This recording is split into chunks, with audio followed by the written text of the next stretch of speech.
often recording this episode of the Midweek Howl, the non-paranormal part of the From the Shadows podcast. And as we record this, we alluded to it. It's 9/11. It is 9/11. As I record this, and I often wondered, because we've, in all of our years of now, I mean, it's years now that we've been friends. I guess I never asked you, did 9/11 have anything to do with you going to the next level in your law enforcement career? Well, yes and no. I guess I could say yes. I was in the selection for a couple of other law enforcement agencies. 9/11 happened. A good friend of mine, K.A. Davis, came to my house. It was my day off, right? And he's not. Maybe I was awake. I should have been awake. But anyway, he rolls up to my house and he said, "Hey, man, you need to turn on the TV. A plane hit the World Trade Center." So we went in the living room. I turned on my TV, and my particular house was technically inside the city limits, but it was on about 5 acres off the beaten path where you couldn't see. So guys, when we were working, if they wanted to hang out or wherever, they could come to my house and hang out, and people wouldn't see their car parked there. Does that make sense? Oh yeah, yeah. When you're driving a marked cop car, you know what I mean? Yeah, I know. Car. So yeah. So he rolled up to my house. We turned the TV on, and I remember, and he had left the state patrol and went to the DEA and trained. And after he got out of Quantico, he went to St. Louis and trained. And on his 1 year anniversary, they sent him to Newark, New Jersey. And he was there, 6, 8, 10 months, and his wife hated it. And it was just not what he thought it was going to be. And he called the colonel, and he got his old job back, and he came back. So put that aside, he knew a lot about federal law enforcement. And I was in the selection process for the U.S. Marshals, and Fish and Wildlife was what I really wanted to do. Fish and Wildlife, to be essentially a federal game warden. And I had just interviewed for him. Anyway, he looked over at me. My buddy looked over, and he's, I bet you they create a whole new agency to deal with this. And they sort of did. They ramped up the air marshal program. So I was hired shortly thereafter by the FAA. There was no TSA at the time. And then they formed the TSA with the Aviation Transportation Security Act 2002. They brought on all the air marshals and then the TSA, and it is what it is, right? 62,000 employees later. That's where they're at. That's where. Yeah, I mean, so at that point, like you're like everybody else, basically, except that you're already in law enforcement to a degree. Well, I tell you what, within an hour of us watching that, my phone rang. I was on what's called at that time CERT. Now and that stood for Special Emergency Response Team. Now they turned it back to SWAT. And they said, "Hey, you need to get your rifle," because I was a rifle guy. So and go guard the state headquarters of the Missouri National Guard, because the MPs they had and the Guard people, they didn't have any guns. And there was an armory there that had guns, but they had no ammunition. So I remember my lieutenant called me as my day off, and you need to go with your rifle and help these guys. So there's somebody armed with some some police powers, you know what I mean? With some, and I just remember thinking, dude, now I got in my patrol car, I got a couple different rifles. I got a sniper rifle, and I got what we would call essentially an assault rifle, a H&K rifle. But it's not going to stop a freaking airplane. I'm like, what do you mean? What planet are you people on? Is that what they were worried about? They just didn't know. You got to understand, 9/11. Yeah. Did they send the post office home on 9/11? No. There you go. Well, The government, every government worker in the world, even a podunk place like Missouri, they thought the next plane was going to hit the revenue building or something. I don't know. You know what I mean? Yeah. I guess you didn't know, right? You didn't. They didn't know. So I had to listen to me. So I get my stuff on. I go out there, and there was these Department of Army civilians, DAX or NGB people or whatever, and they're unarmed. So I had to show you now. You know how they do the barricades and stuff to serpentine people through the. You ever been on a military base? How they have the Jersey barriers sideways, every other lane blocked off, so you have to serpentine through, so you can't pick up speed. You know what I'm talking about? Okay. I know what you're saying. They didn't have any of that. They didn't have any of that. So they said, "Hey, would you park your car?" I had a full marked Crown Victoria with a light bar. Would you park it in this lane like this? That way, everybody's got to come over here. And theoretically, it might slow somebody down or whatever. So, because what they did is they recalled everybody, right? So they activated every National Guard in the country was activated by noon on 9/11. Did you know that? No, I didn't. So No, yes, every National Guard person in the country, every military reservist was essentially activated by noon that day. Okay. So we had hundreds of Guard people showing up, 2 or 3 of which was troopers I'd worked with that took off their trooper clothes and came there. And I thought, dude, why did you stay in there? Because what happened is, so I've got my car there and I'm supposed to be the dude that stops the dudes, right? Okay. Yeah. So I had my driver's side window down. Remember this. I had my driver's side window down. Now I got to leave my car running because my red lights are on, and I've got an arrow stick telling people to go over. You know what I'm saying? Into the left lane by this guard shack thing.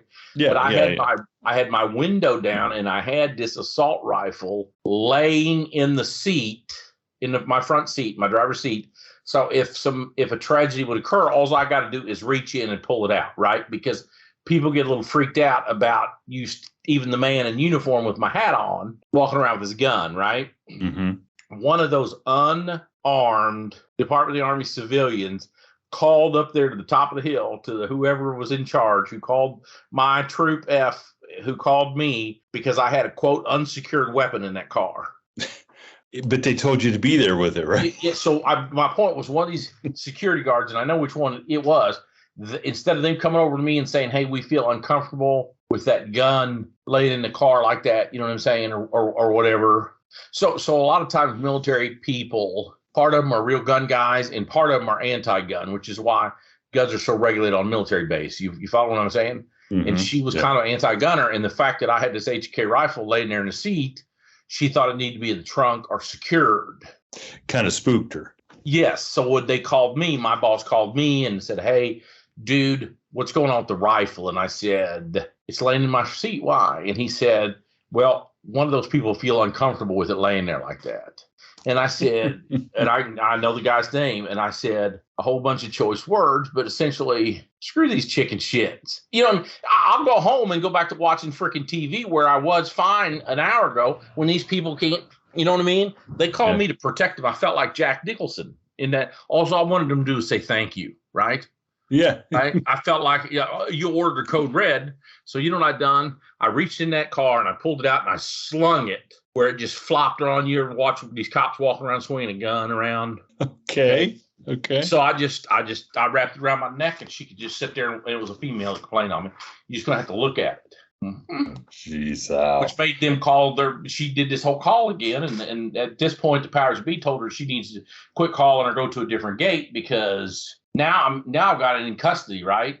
Remember this. So back to the rifle. So it was just a goat rope, and I was sitting there shaking my head, going, "What kind of Mickey Mouse outfit is this? You got the guns, but not the ammo." You know what I mean? The ammo's in an armory 150 miles away because they don't want to put them together because, you know, maybe so what if will steal them all. I don't know.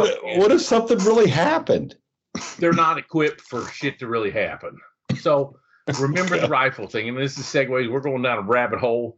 So about 4 days later, our governor at the time, who's got a reputation of being, at that time, the governor he had a reputation of being the nicest person that was ever elected governor, right? Okay. A guy named Bob Holden.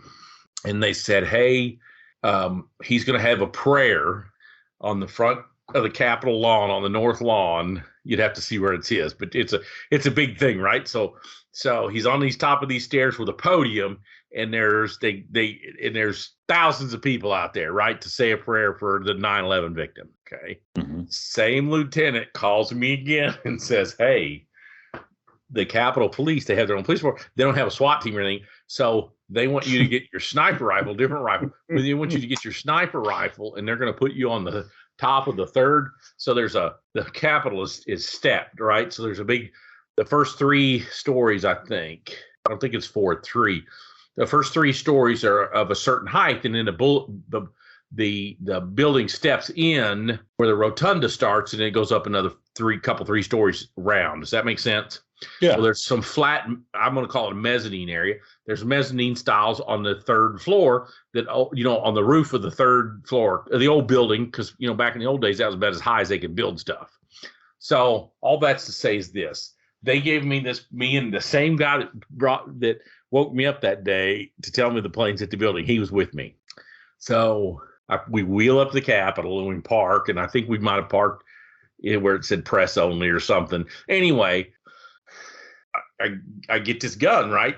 I'm supposed to be there with the gun. So I get this big Remington 700 sniper rifle out of my car, big 26-inch barrel, just big black rifle, bipod, big scope and shit. And these Capitol Police guys walk me and Kirk through the Capitol. And of course, there's people are watching me walk through the thing with this gun, right? Yeah. Well, of course. And we get up there. Then they send me back to get my gun, to put it in a case, to carry the case back to the Capitol. So I go get the gun case out of my trunk, put the gun back in the case, go back, walk back in the building, carrying a big gun case instead. So like they would say, King X, he really did. What's he got in the case, right? Well, who knows? I don't know. So we go up to this third floor balcony thing where I get set up. I take it out of the case. I put my bipod down. I sit it down. And within minutes, they're calling me on the radio saying, you got to put your gun back in the case off the balcony. So because it's freaking people out. You know what I mean? It doesn't. So they didn't want you standing there with the gun. Yes. I put it back in the case. The gun and you just prayed. Hey, it reminds you that you hear about that, see that testimony of that poor sniper on the Afghanistan withdrawal that could have shot the suicide bomber like 10 times before, or 3 times before he blew up and killed those 13 Marines. You know what I'm talking about? No, I don't. Yeah. So anyway, apparently on that Afghanistan withdrawal, that suicide bomber that killed those 12 Marines and 1 soldier, they had a tip and they watched him unload. They watched him apparently approach all these guys. That there was 3 different times that these snipers could have took him out, and they were asking for permission, and they didn't want him to shoot him for whatever reason. Okay. And then he got all the way up the gate and he killed all those guys. So it's kind of the same principle, right? If a tragedy would have occurred, I'd be telling the story under oath somewhere going, well, the gun freaked them out. So they made me go back and get it and put it in a case. And then when I took it out of the case on the balcony, which is the whole reason why they had a rifle, they put you on a balcony. And so you have a rifle to kind of an overwatch position. You know what I mean?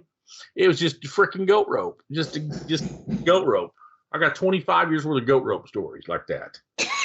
25. That was just, actually got about 30 years. I don't know. I got goat rope after another. Speaking of that, so we talked about the new Netflix series Spy Ops, which is kind of plays into, what we're talking about. Well, they make it look like everything was smooth as silk, but I question some of that. But you question some of, yeah. I mean, yeah, the first episode was a direct result of 9/11. Yes, I liked it. I watched it. I liked it. And it was in some of that stuff I did not realize, like they killed the Mossad? The day before, 2 days before, huh? The day before. Now, was that coincidental that they killed him, knowing that they were going to? No, they did it on purpose, dude. No. I knew they killed him on purpose, but did they kill him on purpose 2 days before they attacked the World Trade Centers? Like, was all that like in the timeline? It wasn't just happen, because I saw where he went to that summit and basically said, "Look, these guys are bad news." Essentially, I'm paraphrasing what he said, but it's really it really sounds like Bin Laden screwed over Afghanistan. Like, said, "Hey, you told me you'd protect me here. And by the way, the U.S. is going to come and try to kill me. They're going to attack Afghanistan." So and of course he knew that. He knew not he was going to do 9/11, right? Yeah. And I think in deep down his thought process right here, we had a half a dozen times we could have killed him. He was in custody twice, and President Clinton refused to extradite him. So he part of him, I think, thought that he could do what he wanted. But then again, he thought, if this really pulls off, if this really goes, I mean, they might be out for blood, right? Well, and did they not extradite him? Because at first he was like an American asset, right? Because he helped drive. Yeah, but he was behind the 2 embassy bombings in Kenya and Mozambique, and where were they at? among other things. But originally, though, didn't they give President him Clinton? Didn't Yes, they give him money to fight the Russians? just like we propped up Saddam Hussein. Bush's old man made Saddam Hussein who he is in the 70s, just like we helped Gaddafi, and then till we didn't. Dude, I don't want to go down. I don't want to sound like Team America has some issues, but sometimes Team America has some issues. Let me rephrase that. Team America had none of the issues. It's the decision makers that make bad decisions sometimes. Yeah. And I think the conventional wisdom on that was President Clinton's team thought that if we extradited him, that it would make him madder. You know, he'd done the World Trade bombing, the car bombing, right? Mm-hmm. Yep. And they thought, you know, see, the problem with people that, I don't want to say liberals, or people want, I think Americans, the average American wants to see the good in everything, right? Mm-hmm. That, hey, if we're not confrontational and if we just chill out, we can go to the baseball game or go to the mall or be left alone to cut my grass and get the kids ready for school. You understand what I'm saying? Mm-hmm. And they are not equipped. The average American is not equipped to say kill or be killed. Well, which you really wouldn't want the average American to be that way, would you? No, but what I want is the decision makers to do that. But unfortunately, a lot of people that get in these decision making roles don't have the, I don't want to say the wherewithal. I listened to a dude talk the other day, and I mean, he had a brilliant, and he said, you know, you think about some of these people in the whether it be in the previous administration or the administration, any federal administration, right? When you trace some of those people on these national security advisement teams and stuff, they got their job because they were an intern in somebody's political office. And then they worked on somebody's campaign. And then they did this. And then they did that. And then they did this. And then when these people get elected and get to higher office or whatever, they don't know who to, you know what I mean? You don't have anybody to call. So you just keep relying on your dudes. You track what I'm saying? Mm-hmm. So why this kid was an intern and working in 2 or 3 political offices and doing some campaign work, somebody his age, a mirror, if you will, was across the world pushing policy with a bayonet. And that's the guy you need to call. You know what I'm saying? When you make hard decisions. Not some dude that's worried about you getting confronted at the county fair because you dropped one too many bombs or because you're going to look bad on the View. You know what I mean? Yeah, you need somebody a little less political and someone with a little more real experience. And you need to just say, hey, you know, and this is what I never could figure out about those deals, right? So now wind this back pre-George Floyd because the policing's changed so much, right? But you could take some 21-year-old kid and put him through 6 months of law enforcement training, and you give him a gun, and he gets to make a decision on whether he shoots and kills somebody on a traffic stop, right? Where you know what I mean? And based on his third grade articulation, they charge or don't charge him. You understand what I'm saying? Yeah. Yet we have people like Bin Laden who have killed thousands of Americans. And when it comes time to decide whether we should kill him or not, they have whole think tanks full of Ivy League professors and constitutional lawyers and all this stuff. Dude, go down here and get some county sheriff and deputy and ask him if we should drop the bomb on him. That's what we should be doing. Get rid of them think tanks and just have a random call sheet of small town cops and say, hey, this is what this dude did. Should we wait around for him to do it again, or should we just go ahead and drop a bomb on him? Is this the equivalent of like when there's a deer that gets hit, there's a list of guys you call to see if they want to come get the deer by the side of the road? Uh-huh. Mm-hmm. This is the same call sheet. Like, hey, should we? That's an interesting take. I think there'd be a lot of people that would have be like, overthought. Hey, we have overthought so many things when it comes to, I mean, just the whole, it's funny we're even talking about this because, you know, in probably the worst policy decision made in this century was war in Iraq for sure. And anything longer than 6 months in Afghanistan. Right. Mm-hmm. Yeah. And we were 20 years in Afghanistan. Uh-huh. Holy smokes. Well, I hate to segue into something completely different, but I don't know if the listeners can hear the noise. Can you hear the noise going Yeah, on I in the could hear back? it. Yeah, I could hear it. But I know you're getting floors done, so I didn't ask.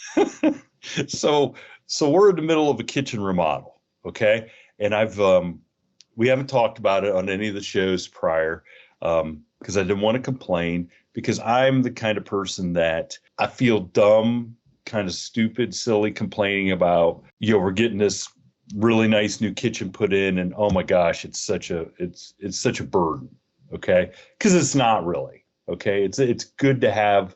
It's good to be able to have that problem, that you can afford to get a new kitchen or whatever. And there's lots of people that, Morocco, don't even have houses or lives right now. Every time I feel like I complaining about being inconvenienced, there's another tragedy somewhere around the world that puts it in perspective.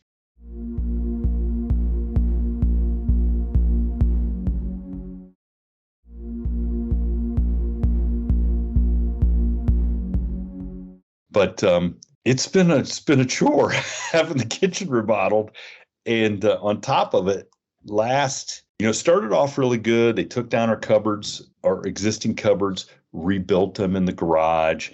We moved our stove and our refrigerator out in the garage because we were going to keep our refrigerator. And we're like, okay, at least we have some semblance of normalcy as they gut the whole first floor and stuff. Well, last weekend, not this, this last weekend here, a day or two ago, but the week before, the garage door stopped working. We started doing it by hand until we could get somebody to work on it, which that was a pain in the neck. And then I flinged up the garage door and almost knocked it completely off the track. So we had the garage door hanging, and we could not close the garage door. We couldn't lock up the house when we left. Right. Then our refrigerator that we just took out of the house, it stopped working. So we had to throw away probably $300 worth of food, which is, basically a gallon of milk and a carton of eggs these days. Mm-hmm. And so we're like, what else is going to happen? It stinks, but at the same time, I'm like, I got to be thankful. Like, we still have a house, we can still function. It's not the end of the world, but man, it is an inconvenience. So today, unfortunately or fortunately, I went and got the flooring because the countertops are coming tomorrow, and the door, we'll replace the back door, and for the second time, it's broken. And what broke on it? Like the first time our builder went to get it, the frame around the door was busted. And so they, rather than just get a whole new door, they tried to piece it together with another new frame. And in the process, he said, it looks like they broke the window inside the door. So he goes, just order a whole new door. So I wasn't expecting to get so they're working on the floor right now. And, my fingers are crossed that tomorrow, by the time they get the countertops in, we might be able to get our new stove and new fridge in and actually get back to some sort of normalcy. We got 30 boxes of kitchen stuff all over the house, our living room furniture down in our lower living room. I mean, it's just, it's kind of a burden mentally. But again, I feel bad about complaining, because I do have a place, but at the same time, it's like, come on, let's just get her done. But as you can hear, they're making progress. So I got my fingers crossed. But I was telling you before we went on, last week, my cousin, who I see every day, she's my one cousin I see more than anybody else, because she works at a place on my mail route and then lives later on in my mail route. And her 56-year-old husband dropped dead at work, massive heart attack, like 7:30 in the morning. And again, like, we've talked a lot about death on here, whether good or bad, but man, it just makes you think, man, you never know. You got to be thankful. And it's appropriate, I guess, talking about it on 9/11. Like, think how many people went to work that day, and bang. Yeah. Well, I heard they had on 60 Minutes or something last night, like how many thousands of people, and then how many firemen and EMT, like all these people went to work or went to wherever, and never went home. And Uh-huh. it's just, it's stunning. And like, so my hat's off to those people that do jobs like you did that you never know if you're coming home, you know? My family was firemen and stuff. And I remember when 9/11 happened, my uncle, my grandpa, my cousin, like all those guys, it hit them hard because that's what happens when you go to work in those jobs, you know? You never know. Something might happen that you got to put your life on the line, or I still can't wrap my head around like how you hate somebody so much that the ideology you have, that you just want to kill innocent people, that just I can't wrap my head around it, but it happens, obviously. Yes, it does. Obviously. So and the other thing I wanted to I guess clarify was, I said a couple weeks ago we actually had a song coming out, which is kind of it's kind of tied into some mental health issues. I think Wade Jennings, who is singing the song and is one of the co-writers, is he's kind of tied this into getting mental health help if you need it. It's a song we wrote called "Just Before the Dawn" that is actually the major song in a movie coming out called American Outlaws, which I think the song comes out, or the whole album comes out on September 22nd. And the next week, the movie comes out and actually is going to be in like 30 or 40 theaters around the country. And then you can get it on, buy it on video on demand and stuff. So hopefully everybody will go. This dogs sound excited. Hopefully I don't know what they're doing up there. Hopefully everybody will, you can go pre-save the song and go check out the movie, because the movie is about the Dougherty gang, which is these two brothers and sister who, I can't remember how long ago it's been, but it's been in the 2000s, went on a multi-state crime spree. And they all ended up, I don't know if they killed anybody, but I do know that I think they shot some people and robbed banks and did some stuff. So it's a kind of an interesting look at their lives and what led to them. So what led them to start this crime spree? Well, they were typical. Well, I don't want to say typical, but they, a couple of them lived in a trailer park. I think the sister was a stripper. Well, that's no reason to go on a crime spree, is it? Well, I think the one brother had a baby in the trailer, and they needed some money. They wanted a better way of life, and apparently they didn't. One bad decision turned into a bunch of bad decisions. Actually, I think it's the last movie that you remember Treat Williams. Yes, it's the last movie he did. What happened to him? Did he die? Away. Yeah, Treat Williams passed away here this winter, I believe. You're kidding me. No. I think this was the last movie he was in. Interesting. Yeah, well, pretty sure. I guess you never know. Yeah, that's what it says. June 12th, 2023. Yeah, he didn't. Okay, so he died even more recently than I thought. But well, hey, you just don't know, do you? I saw the first, because I had to come up with the song idea based on the scene in the movie. And so I got to watch very early cut of it. And, so it's really, once a movie's all put together with the soundtrack and really good audio and stuff and edited better, it's really turned into a really pretty good movie, actually. So there you go. Hopefully people check it out. Go listen, go download it, go stream our song, download it. I think this week Way's doing a bunch of publicity. I think he's going to be on RFD TV. He's going to be on a couple other things, promoting the song and stuff. So it's kind of exciting. This is like a really, even though, Tanya's released some of our stuff and we've been in other movies with music. This is kind of the biggest deal that we've had, to be honest. Because the Tanya stuff just didn't really get pushed like we hoped it would. But right. But it's kind of neat knowing that our fans listen and ask and care about stuff. So you know, there you go. There you go. Yeah. Did I tell you we're going to do a stunt scene out at the campground? That's what you told me, but you didn't tell me when.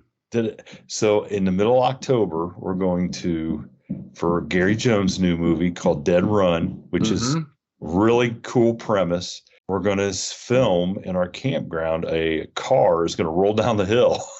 So we've gone out a couple times, and I took the stunt guys out there a couple weeks ago, and it looks like it's going to come together. So I'm kind of anxious to see how this works, or maybe how it doesn't work, because you only get one chance to roll the car down the hill. Well, you get another. I mean, surely you can pull it out and get another car, right? No. There's not enough budget to get another car. So this is a one time we either get it done or we're not, right? This is it's going to get done, and keep your fingers crossed. What kind of car? I mean, can you tell me? I mean, where'd you get the car? What's that all about? I don't even know. Well, okay. So first off, I think they wanted a Chevy Lumina. Okay. Well, my God, that's pretty particular, isn't it? I don't know, but it is 17 feet long. Okay.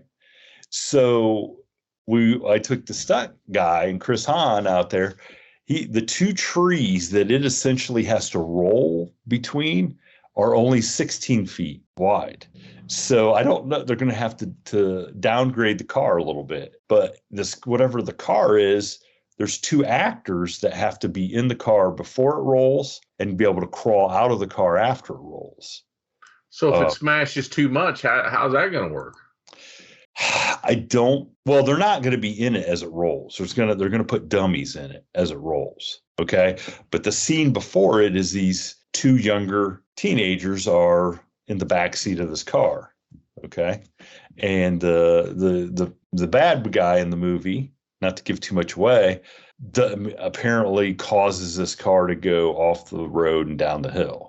Right. And so the idea is once this car rolls and then ends up on its hood or the roof of its car, then it's going to cut to these guys, this girl and this guy crawling out of the car and taking off into the woods. So I am the same as you. Like, what if this car really gets smashed? Is this going to be like, remember the A-Team? Yeah. Do you remember the TV show, The A-Team? Yes. Like, no matter how bad that explosion or that car wreck was, they always had to show the people getting out and saying, "You okay? You okay?" Because they couldn't show that on TV. That's what I feel like we're going to have here. Is this is going to be like really bad? How are you going to cause it to roll? From what I'm told, is they're going to put a ramp for it to. They're going to have to push it because for this to do it, you're going to have to take off the gas tank and drain it. It can't be any, fuel or anything in it. But they're going to push it up to where it goes over this ramp, and then as it comes over the little ramp, it will roll onto the driver's side and roll down the hill. That's the idea. And I don't know if they're going to have to hook it up to wires or anything. I mean, they said that is a possibility too, just to make sure it does what it's supposed to do. But I'm anxious to go out there and watch this all happen. It'll be kind of cool. I got to be honest with you. Well, sure. It's kind of a big stunt scene. But you really see how, with limited funds, these guys really get into got to be creative and got to do, it's all, homegrown stuff, man. There's nothing, and it'll be a really nicely shot and well-produced movie, but it's gonna be cheap. I mean, less expensive. Yeah, it's gonna be Smokey and the Bandit getting 55 Pontiacs from Pontiac. There you go. You go. Yeah, we're not getting anything from Pontiac. No product placement in your movie. No. Which also I found on Hulu again a couple shows like Salvage Kings had a new season, and then the old car or Lost Car Hunters or whatever. Those guys in Canada. Did you ever watch that one where they go? No, I don't get to watch. When would I have time to watch TV? Before you got on here with me? I think, weren't you in the pool? Did I get you out of the pool to come? I got in the pool because I was so hot because I was out there building a shed in my yard, and I got so hot I got in the pool. Is it still that hot out there in Missouri? Well, it is when you're working. You know? Well, I try not to do too much of that on my days off. I got to be honest. Got to be honest with you. So is your wife in mourning after the Vikings did not fare so well yesterday? She's so upset over the Spectrum, NFL Network, ESPN, Disney crap that I don't understand that she wasn't able to watch it. Really? I mean, I could watch any game. I don't understand. What's your provider? You don't have Spectrum then? Yeah, we do. You can't. I got to watch the Browns Bengals. You can't get the NFL. You have limited stuff that you can watch. What channel was Browns Bengals on? CBS. There you go. So, because we watched the Patriots and the that was on the other channel, Patriots Eagles. Yeah, and, I watched. I could flip back and forth, and then I got to watch the game last night, which was not really a game, but I got to watch that anyway. Cowboys at Giants. Mm-hmm. Yeah, there you go. So if Vikings fans are one step above Browns fans, where nothing disappoints you because you're not expecting anything. I think the Viking fans are expecting something. Are they not? Dude, I'm going to be honest with you, man. They've got so many issues in that town that the last thing they're worried about is freaking Vikings. Speaking of that, this Friday's show on the paranormal part is, do you remember the young lady from Canada, Lolly, that said... Go ahead. Finish what you just saying before I started saying, because I was getting young ladies confused. I was thinking, remember the very first guest we ever had on the entire program was that gal from Minnesota. Remember? Oh, yeah. And that's where I thought you were going. No. Okay. This is the young lady named Lolly who came on. She came on a couple weeks ago. She and I did she has some really cool paranormal stories or whatever, and a couple UFO stories. But she's the lady who lived in Canada and said, remember we were talking about crashing a plane, and she said if we crashed there, yeah. So she's a super Ozark Howler fan. So it's kind of, so she sent me some stuff on ice fishing and how she would love if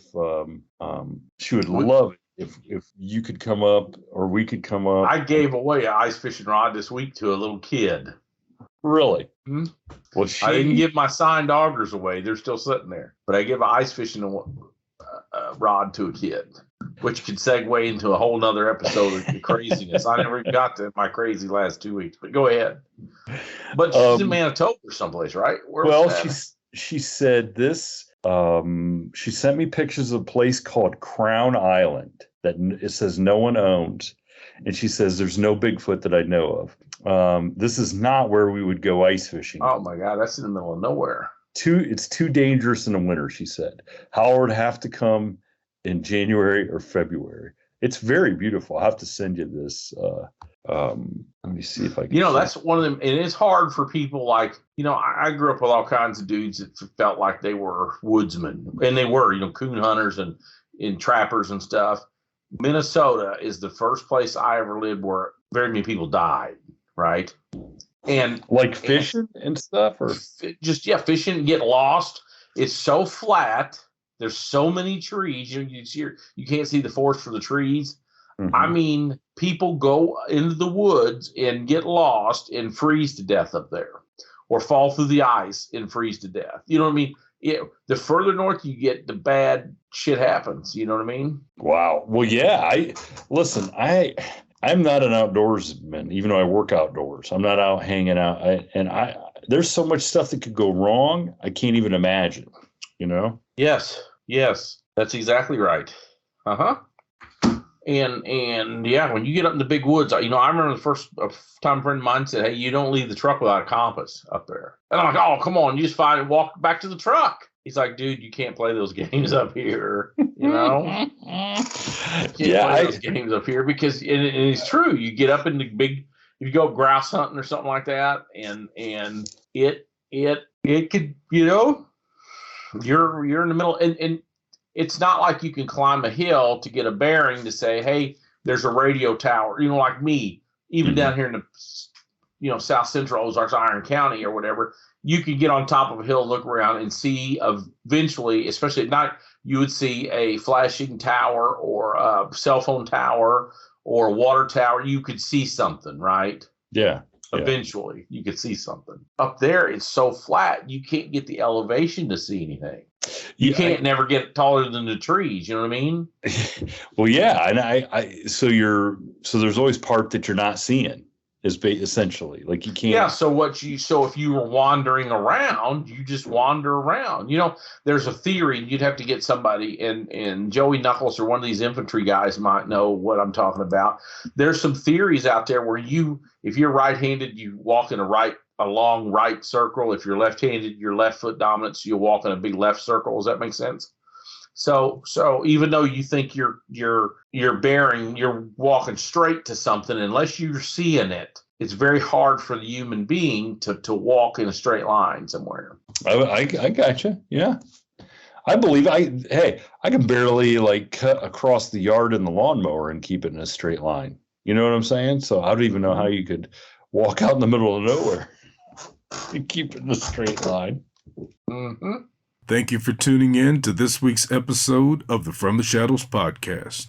Until next time, never shy away from the darkness or what may be lurking in the shadows. We are out.